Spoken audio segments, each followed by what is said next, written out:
নমস্কার, seven এভেক news নেটওয়ার্কে আপনাদের সকলকে স্বাগত। আর এই মুহূর্তে আমি রয়েছি চন্দন এবং আমার সঙ্গে শ্যামল পাল। নির্বাচনের ফলাফল ঘোষণা হয়ে গেছে গত 4 জুন, কিন্তু সমস্ত আসন অর্থাৎ 42টি আসন আমাদের রাজ্যে, সেই 42টি আসনের পূর্ণাঙ্গ ফলাফল সেটা কিন্তু সাধারণ মানুষ অনেকেই জানতে পারেন না। যদিও জানাটা এখন খুব একটা কঠিন কাজ নয়, কারণ গুগল ঘাটলেই আপনারা অনেকটা জেনে যেতে পারেন। তা সত্ত্বেও আমাদের কাছে অনুরোধ আসে এবং সেই অনুরোধ অনুযায়ী আমরা এই এপিসোডটাকে স্টার্ট করি। তো অনেকেই জানতে চাইছেন কমেন্ট করে যে উত্তর কলকাতা, অর্থাৎ উত্তর কলকাতা যে আসনটি রয়েছে, অর্থাৎ আমাদের 24 নম্বর কলকাতা উত্তর লোকসভা কেন্দ্র, যার মধ্যে চৌরঙ্গি, এন্টালি, বেলেঘাটা, জোড়াসাঁকো, শ্যামপুকুর, মানিকতলা এবং কাশীপুর বেলগাছিয়া, এই 7টি বিধানসভা রয়েছে। এই 7টি বিধানসভায় জয়ী প্রার্থী, পরাজিত প্রার্থী বা অন্যান্যরা কত ভোট পেলেন, কি পরিসংখ্যান দাঁড়ালো, সে বিষয়টা তারা জানতে চেয়েছেন। পাশাপাশি এই উত্তর কলকাতা বা কলকাতা উত্তর লোকসভা আসনটি নিয়ে এবার কিন্তু সবার আগ্রহ ছিল তুঙ্গে। কারণ যদি এই আলোচনাটা মানে ফলাফলের আলোচনাটার আগে আমরা ভোটের আগের ঘটনাবলীগুলোর দিকে একটু তাকাই, আমরা দেখব যে সুদীপ বন্দ্যোপাধ্যায়কে কিন্তু সরাসরি মমতা বন্দ্যোপাধ্যায় মনোনয়ন দিয়েছিলেন এবং তিনি মনোনয়ন পাচ্ছেন এটা আজ করেই কিন্তু সর্বপ্রথম দলের অন্দরেই বিদ্রোহ ঘোষণা করেছিলেন তৃণমূল কংগ্রেসের মুখপত্র কুণাল ঘোষ, এবং তারপরে তাকে তার সমস্ত পদ থেকে সরিয়ে দেওয়া হয়। আরেকজন, তিনি শুধু বিদ্রোহ ঘোষণাই করেননি, উত্তর কলকাতার ভূমিপুত্র, দীর্ঘদিন ওখানকার বিধানসভার আসনের এমএলএ ছিলেন, কাউন্সিলর ছিলেন। কদিন আগেও যিনি বরানগর বিধানসভার প্রথম অবাম বিধায়ক হিসেবে ছিলেন তৃণমূল কংগ্রেসের তাপস রায়, তিনি কিন্তু শুধু বিদ্রোহ করেই থেমে যাননি, দল ছেড়ে দেন। দল ছেড়ে বিজেপিতে যোগদান করেন এবং তিনি ছিলেন এবার সুদীপ বন্দ্যোপাধ্যায়ের প্রতিদ্বন্দ্বী। এই সুদীপ বন্দ্যোপাধ্যায় 2009 সাল থেকে টানা এই আসনটিতে জিতে আসছে।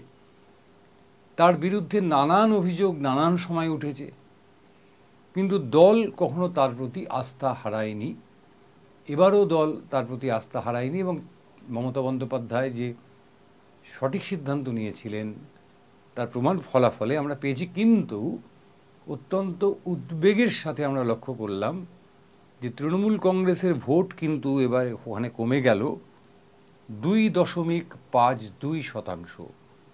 এটা কিন্তু খেয়াল করতে হবে যে আমাদের যে 42টি আসন বা সারা ভারতবর্ষে যতগুলো আসন আছে, সেই আসনের যদি আপনারা পুঙ্খানুপুঙ্খ বিশ্লেষণ করেন তাহলে দেখবেন এই 2.52% ভোটে অনেক প্রার্থী তারা জয়লাভ করেছেন। সুতরাং এই যে সংখ্যাটা, শতাংশের সংখ্যাটা, এটা কিন্তু খুব একটা উড়িয়ে দেওয়ার মতন বিষয় নয়। যেখানে ভারতীয় জনতা পার্টি প্রার্থী তাপস রায়, সেখানে কিন্তু 1.19% ভোট তার বেড়েছে এবং উল্লেখযোগ্যভাবে ভোট বেড়েছে বাম কংগ্রেস জোটের, অর্থাৎ প্রদীপ ভট্টাচার্য, দীর্ঘদিনের সাংসদ, রাজ্যসভার কখনো লোকসভার, তিনি এবার সিপিআইএম এবং বাম কংগ্রেস জোট, বলবো বাম কংগ্রেস জোটের প্রার্থী ছিলেন এই আসনে।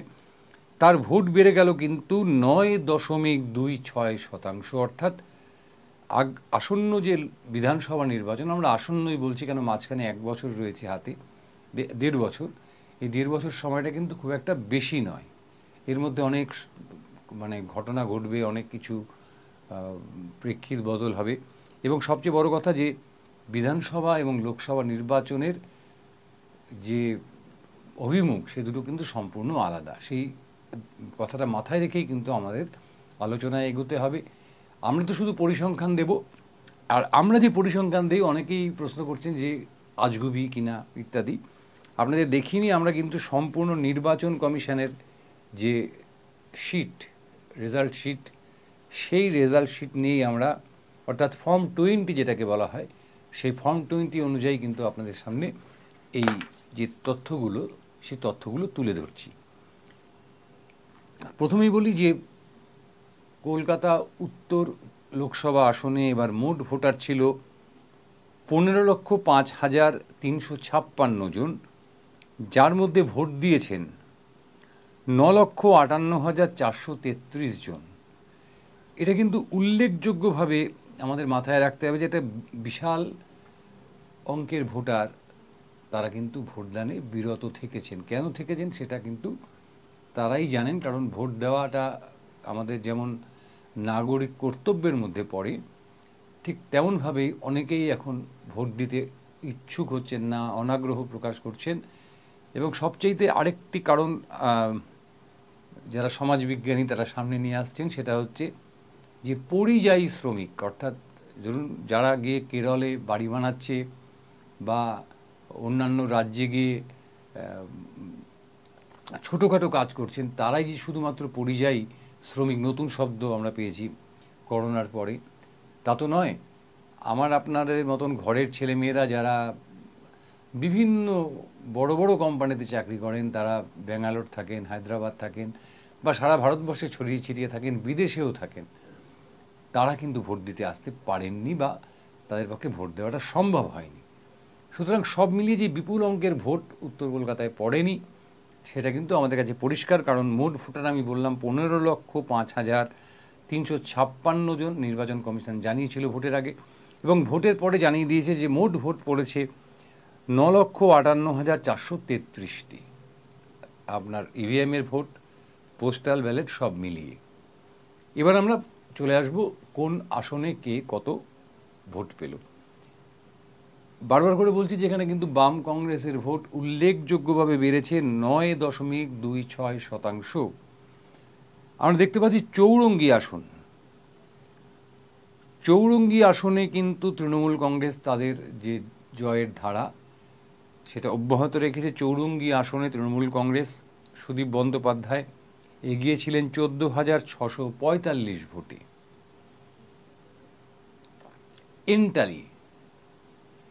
এন্টালি আসনে এক সবচাইতে বেশি নয়, এন্টালি আসনে 29,309 ভোটে এগিয়েছিলেন সুদীপ বন্দ্যোপাধ্যায়। বেলেঘাটা একটা অভূতপূর্ব লিড দিয়েছে এবার সুদীপ বন্দ্যোপাধ্যায়কে, যেটা অনেকেই টোটাল ভোট, যে মানে টোটাল ভোটে যত ভোটে জিতেছেন তার চাইতে অনেক বেশি, বা বিধানসভা নির্বাচনেও অনেকেই এর চাইতে কম ভোটে জেতে, সেটা হচ্ছে 46,112 ভোট। কিন্তু যেই জোড়াসাঁকোতে আসলাম, বিবেক গুপ্ত বর্তমান বিধায়ক, এই 7টি বিধানসভায় তৃণমূল কংগ্রেস দখল নিয়েছিল 2021 সালে। বিবেক গুপ্তা এই আসনটাতে কিন্তু তৃণমূল কংগ্রেস হেরে গেল। জোড়াসাঁকো আসনটিতে তৃণমূল কংগ্রেস পিছিয়ে পড়ল 7,401 ভোটে। সেখানে এই জোড়াসাঁকোটা তাহলে আপনাদের একটু বলে দিই সংখ্যাটা। জোড়াসাঁকোতে সুদীপ বন্দ্যোপাধ্যায় পেলেন হচ্ছে 41,893 ভোট। পক্ষান্তরে তাপস রায় পেলেন 49,294 ভোট। অর্থাৎ ব্যবধান গিয়ে দাঁড়ালো তাপস রায়ের পক্ষে 7,401 ভোট। অর্থাৎ এই একটি বিধানসভা কেন্দ্র কিন্তু তৃণমূল কংগ্রেসের হাতছাড়া হয়ে গেল লোকসভা নির্বাচনের ফলাফলের নিরিখে। এবার ঠিক 4-এর পরে 5 নম্বর যে আসনটি রয়েছে শ্যামপুকুর, এই শ্যামপুকুর আসনটি থেকে জয়লাভ করেছিলেন শশী পাজা, এবং তিনি এখন রাজ্যের অত্যন্ত গুরুত্বপূর্ণ একজন মন্ত্রী, পাশাপাশি তৃণমূল কংগ্রেসের শীর্ষ নেতৃত্বের মধ্যে পড়েন।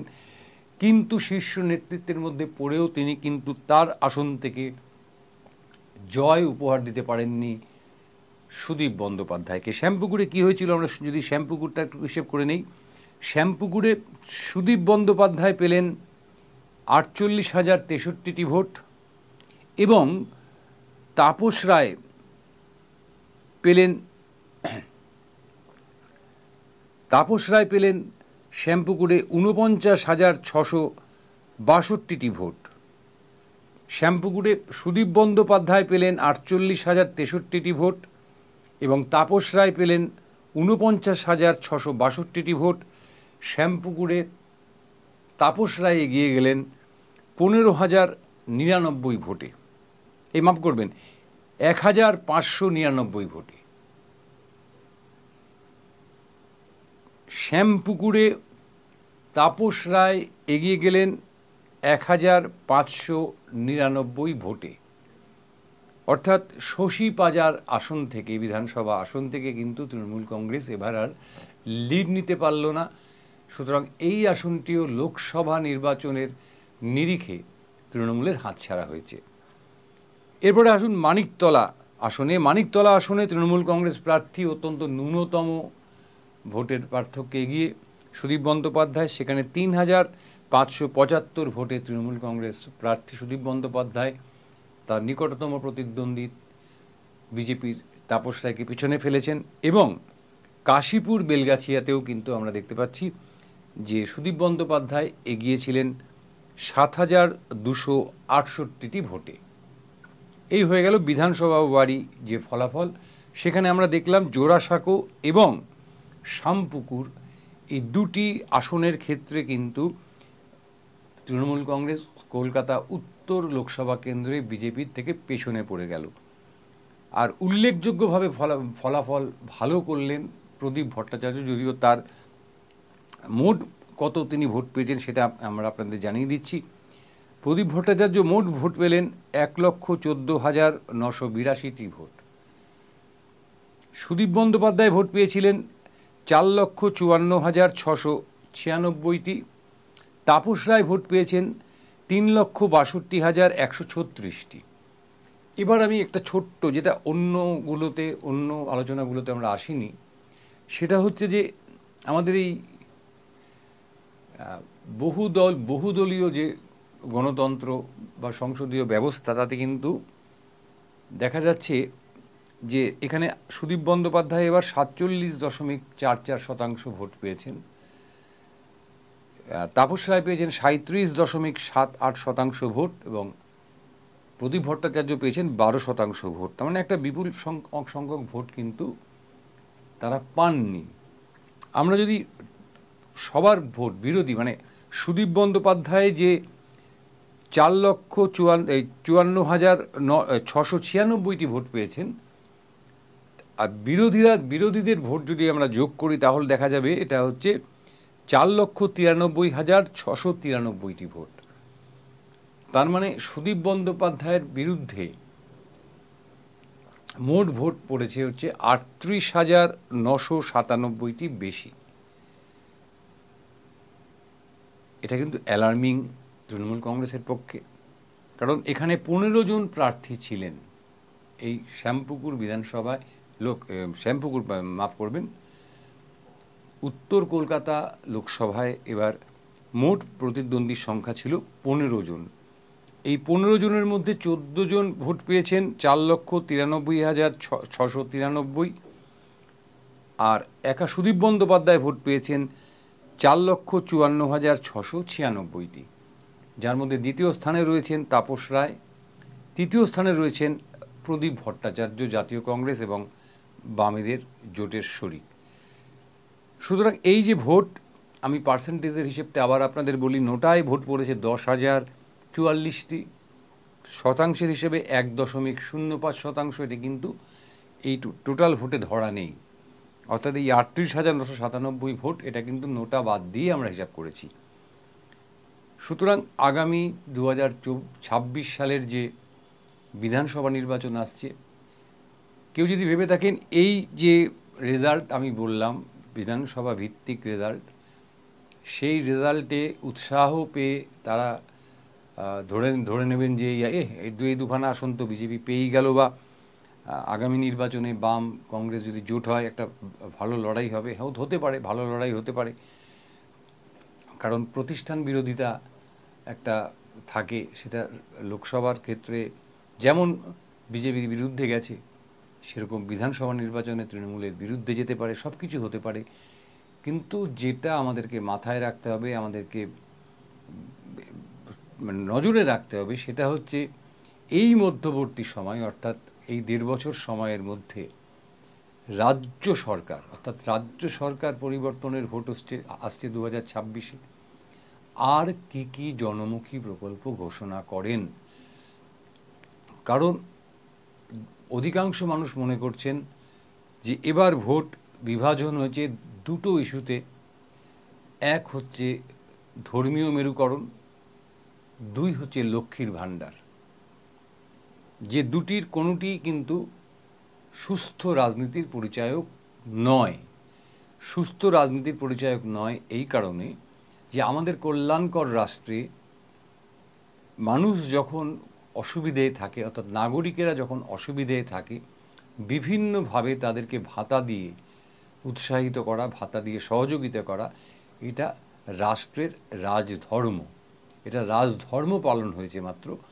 এর জন্য অতিরিক্ত কোনো কৃতিত্ব কেউ দাবি করতে পারেন না, কারণ সারা পৃথিবী জুড়ে এমনতর উদাহরণ হাজার হাজার আছে, সারা পৃথিবী জুড়ে আছে। কিন্তু আমাদের রাজ্যে সেটার বিভিন্ন রকম নাম, বিভিন্ন রকমের প্রচার, এবং সেটাকে নির্বাচনের একটা প্রধান হাতিয়ার হিসেবে ব্যবহার করা হচ্ছে। এটা নিশ্চয়ই 2026-এর নির্বাচনের আগেও হবে। কিন্তু মানুষ কতটা প্রভাবিত হবেন, ফের প্রভাবিত হবেন কি না, সেটা যেমন আমাদেরকে দেখতে হবে। পাশাপাশি এই যে 2024-এর যে নির্বাচন হয়ে গেল, সাধারণ নির্বাচন দেশের, তাতে যেমন বিজেপি বিরোধী একটা, অর্থাৎ এস্টাবলিশমেন্টের বিরুদ্ধে মানুষ কথা বললেন, মানুষ তাদের মত দিলেন। সারা ভারতবর্ষের নির্বাচনী ফলাফল বিশ্লেষণ করলে যেটা আসছে সেটা কিন্তু বিধানসভা নির্বাচনে এ রাজ্যের সেই সরকার, সেই সরকারের বিরুদ্ধে একটা রায় হতে পারে, অর্থাৎ প্রতিষ্ঠান বিরোধী রায় যেটাকে বলা হয়। সুতরাং সব মিলিয়ে আমাদেরকে অত্যন্ত এই 1.5 বছর খেয়াল রাখতে হবে, কড়াভাবে খেয়াল রাখতে হবে, নজর রাখতে হবে যে মানুষ কি চাইছে, মানুষ কোন দিকে যেতে চাইছে। অবশ্যই মানুষ তার নিজের ভালোটা সবচাইতে ভালো বোঝেন নিজেরাই। তারাই ভোট দিয়েছেন, তারাই নির্বাচিত করেছেন। এই নির্বাচন নিয়ে কারও কোনো অভিযোগ নেই। এখনও পর্যন্ত যারা পরাজিত হয়েছেন তারাও কোনো অভিযোগ করেননি, যারা জয়ী হয়েছেন তারাও কোনো অভিযোগ করেননি। সুতরাং এই রকম অবাধ শান্তিপূর্ণ ভোট আমাদের রাজ্যে বারবার হবে, এটাই আমরা আশা করব। এবং সেখানে সাধারণ মানুষের চিন্তা, চেতনা, চৈতন্য থেকে যে ফলাফল উঠে আসবে সেটাকেই আমরা মান্যতা দেব। এবং পাশাপাশি আমাদের যে এই বিশ্লেষণ, সেই বিশ্লেষণ জারি থাকবে। পরবর্তী পর্বে অবশ্যই অন্য কোনো লোকসভা নিয়ে ফিরে আসব, যা আপনারা কমেন্ট করে জানাতে পারেন আপনারা কোন লোকসভার ফলাফল জানতে চান। আমরা সেই লোকসভার ফলাফল নিয়েই আপনাদের সামনে হাজির হব। ততক্ষণ সঙ্গে থাকবেন, কারণ 7 অ্যাভেক নিউজ একমাত্র চ্যানেল যারা কোনো বিজ্ঞাপন চালায় না। আপনাদের সাবস্ক্রিপশানের উপর, অর্থাৎ আপনারা আমাদেরকে সমর্থন জানালেই আমরা এগিয়ে যেতে পারি। ইতিমধ্যে লক্ষাধিক মানুষ আমাদের সঙ্গে সরাসরিভাবে যুক্ত রয়েছেন। আমরা চাই আরও বেশি বেশি করে মানুষ আমাদের সঙ্গে সরাসরি যুক্ত হন, আমরা সামনের দিকে এগিয়ে চাই। আমাদের চ্যানেলটির অনুষ্ঠান ভালো লাগলে, খবর ভালো লাগলে অবশ্যই চ্যানেলটিকে সাবস্ক্রাইব করবেন এবং বেল আইকনটি টিপতে ভুলবেন না। সবাই খুব ভালো থাকবেন, অন্তত ভালো থাকার চেষ্টা করবেন। জয় হিন্দ।